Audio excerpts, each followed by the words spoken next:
అదేవిధంగా బీసీ రాజ్యాధికారం అంటున్నారు.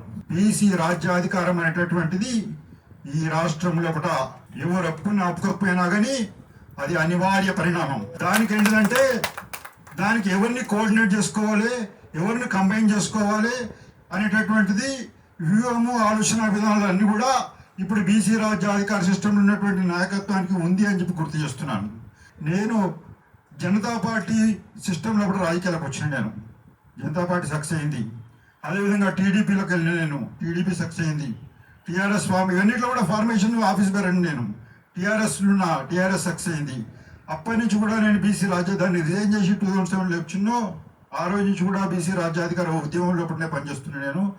ఇప్పుడు ఆ రోజు ఉన్న పరిస్థితి, ఈ రోజు ఉన్నటువంటి చైతన్యం అనేటటువంటిది కూడా నాకు అవగాహన ఉంది. టీఆర్ఎస్ ఫార్మేషన్ ఎట్లుంది, టీఆర్ఎస్ ఫైనల్ ఎట్లుంది, బీసీ ఉద్యమం రాజ్యాధికార ఉద్యమం ఫస్ట్ స్టేజ్ ఎట్లుంది, ఈ రోజు ఎట్లుంది అనేటటువంటి దాని మీద కూడా నాకు పూర్తిగా అవగాహన ఉంది. కాబట్టి నేనేం చెప్తున్నానంటే ఇది అనివార్యమైనటువంటి పరిస్థితి.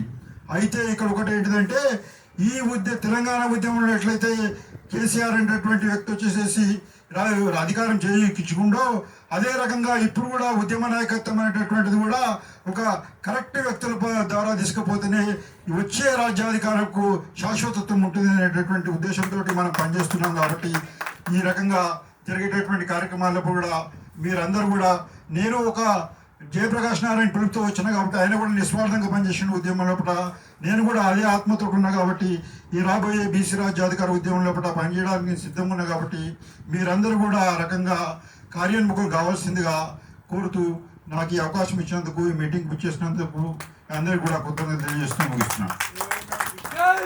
రిలే నిరాదేశకు ఏదైతే ఇందిరా పార్కులు జరుగుతుందో అందరూ పెద్ద ఎత్తున పొద్దున 11 గంటల నుంచి జరిగేటటువంటి దీనికి పెద్ద ఎత్తున రావాల్సిందిగా విజ్ఞప్తి చేస్తున్నాను.